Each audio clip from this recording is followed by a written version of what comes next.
Hey guys, welcome back. Today we're going to be canning tomatoes using the pressure canner. So let's get started. Alrighty, we've got a couple of tomatoes in here. I'm going to wash them. Got my water boiling. As soon as we get them washed off, we'll take them over there and drop them in the boiling water. A lot of people ask, how long do you have to boil them? And my thing, the first time I ever did this, I asked the same question. How long? 5 minutes, 30 minutes? Well, what I have found,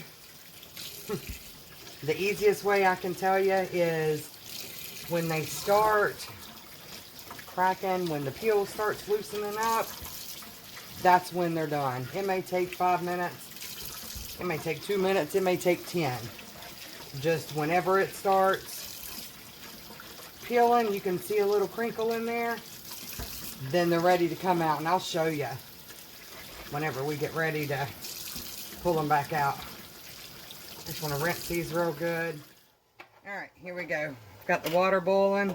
Just going to take the tomatoes and drop them in here.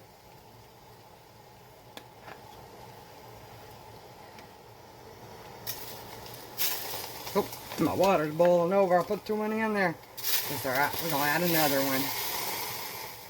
On this one, can you tell? Let's see, where am I at? See how it's split?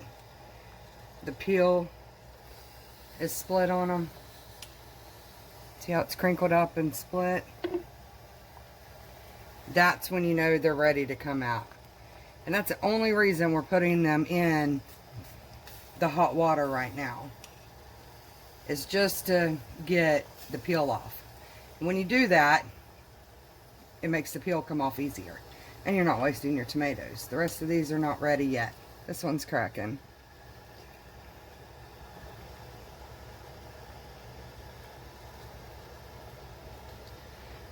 Sometimes it takes, 5 minutes. Sometimes it takes 10. It just all depends.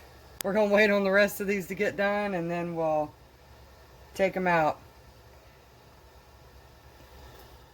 I'm going to go ahead and get my cold water in the sink, so whenever we pull them out of the hot boiling water, I can throw them in this cold water and it'll cool them a little bit, so when we peel the skins, I don't burn my hands up. We got a couple more out. Let me see if I can show you a little better. This one's really good. It's the peel's already coming off of that. Grab that one the wrong way. See if I can show you. See how it's split? It's kind of crinkly and wrinkly. That's how you know it's ready to come out of the water. And some are a little less obvious, but that's how you know when they're done.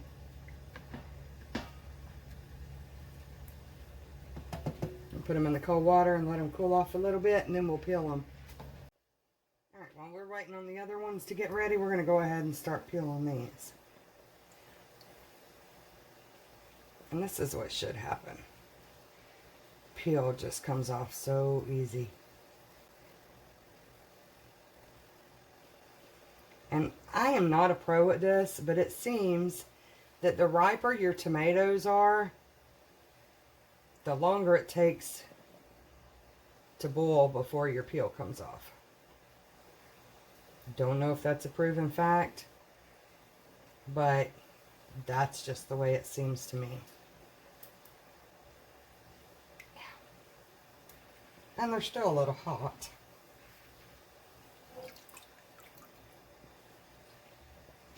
I like it when they come off easy like that. And it's cooled down. Just peels pretty easy. Once we get them all peeled, we're going to come back with a knife and cut the center out. And if there's any bad spots, we'll cut them out. And we'll dice them up. Try to do a couple more and show you. We'll get the rest of these done, pull those others out, and we'll be back. Alrighty guys, we have them all peeled. Now we're going to cut any bad spots off. There's one right there. I'm going to cut it out. Make sure you get it all. I'm going to cut the top out.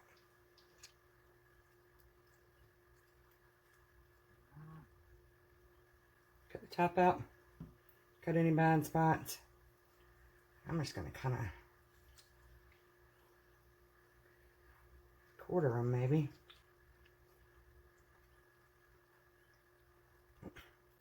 Maybe I'll cut them up a little more. And some people just leave them whole. Or not whole, but, you know, just squish them with their fingers. It's all on what you want to do. Your house, your cannon, your rules. However you like it. And I know, before someone says something, I should not be cutting towards my hand like that.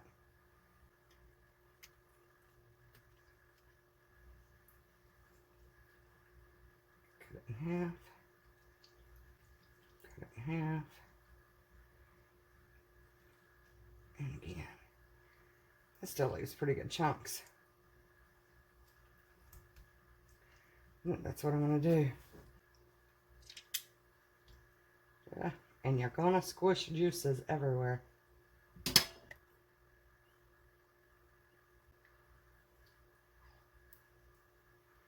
Alright, I'm going to cut the rest of these up. I won't bore you with all this. And I'll be back.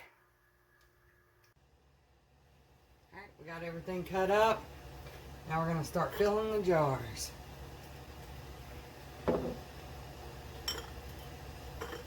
I'm using pint-sized jars, regular mouth, to fill these up. Let's see. I'll show you a couple how I'm going to fill them up.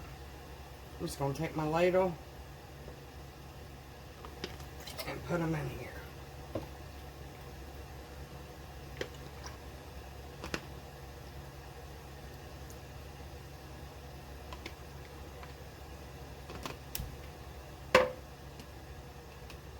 Make sure we leave a 1-inch headspace. See that? Leave a 1-inch headspace. And I'll show you before we put the lids on and all how they are.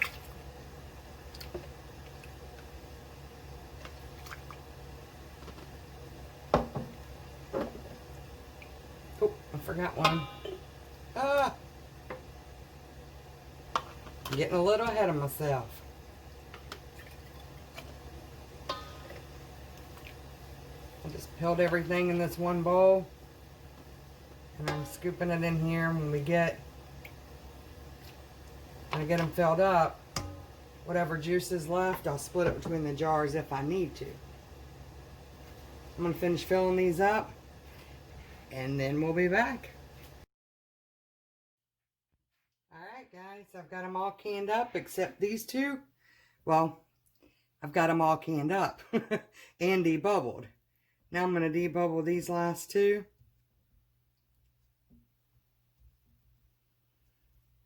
Always make sure you debubble. Doesn't matter what you're processing. You want to make sure to get all the air out. With the tomatoes, my canner in the book, the ball book says 1/4 inch headspace. I generally, as a rule of thumb, leave 1-inch headspace on everything. 1 inch is right here to the base of the jar. Also, on your debubbler, there's a little ruler. And I don't know if you can see that or not. But that is 1-inch headspace. Alrighty guys, we're back. In my Presto pressure canner instructional manual, it tells me to add 1 tablespoon of lemon juice, and a half of a teaspoon of salt, which that's fine. The salt part is optional. If you don't want to add the salt, you don't have to add the salt.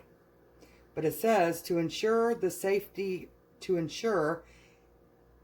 safe acidity and hold crushed or tomato juices, add 1 tablespoon of bottled lemon juice. Do not use natural lemon juice.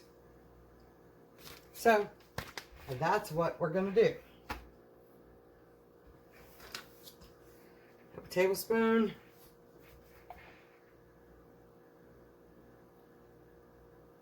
We're going to add that to all the jars.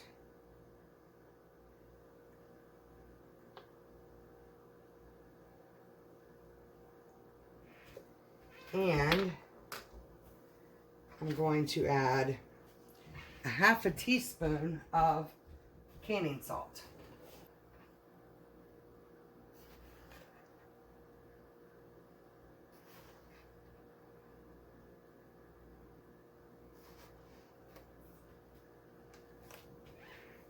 I'm going to do that to the rest of them, and I'll be right back. Alright, this is probably not a necessity. I usually add salt to everything, and I don't generally stir it up. It's kind of weird a little bit on the lemon juice, so I'm going to stir it up just to make sure.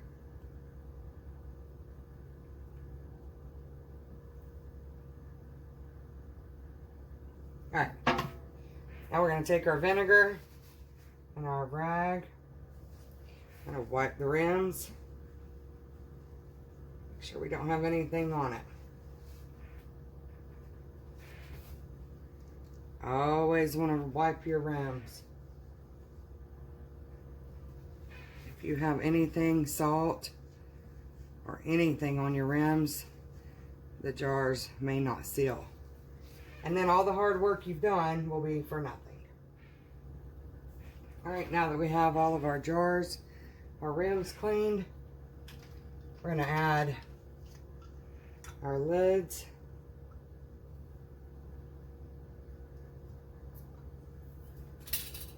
And rings. We're just going to put these on finger tight.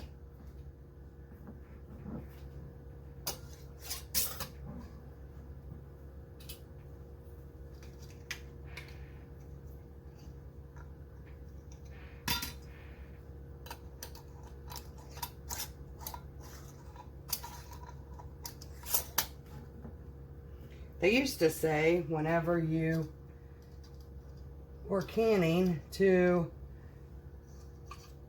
your rings and lids, you wanted to make sure to keep them in hot water to soften up the seal. But now they say when you're pressure canning, you don't need to do that. We're going to get the lids on these jars, and then we'll put them in the canner. Okay, I have all the jars in the canner. There is 14 jars in here. I'm using the double stack method. I don't know if you can tell or not. And go ahead and turn the heat on. Whoops.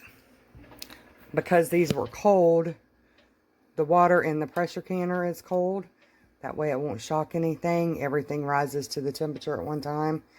I'm going to put the lid on, wait for it to vent, and we will be back. Alrighty, we have a steady stream of steam coming out of our vent pipe. We will let this continue for 10 minutes, and then we will put the pressure regulator on. Wait until our pressure comes up. Pressure regulator is on. Timer is set.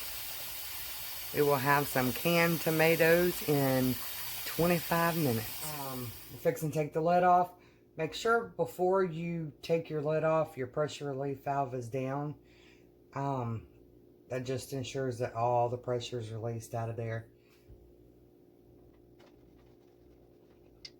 Also, you want to make sure that you're moving this when you lift your lid away from your face.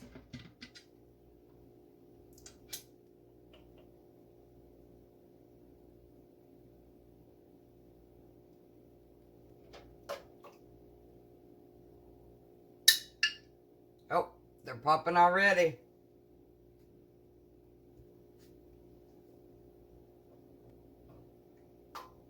That always makes you smile when they start popping. It don't matter how long you've been canning. When it starts popping, it gets a smile on your face. Those look a little better.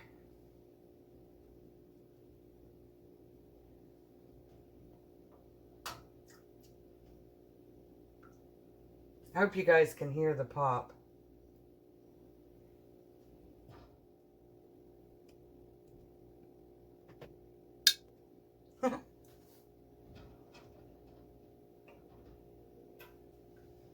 The pop or the ping, that means your jars are sealing. Alright guys, I hope you've enjoyed this video. Please remember to like and subscribe. And if you hit the little notification bell, YouTube should notify you every time I upload a new video. Until next time, bye!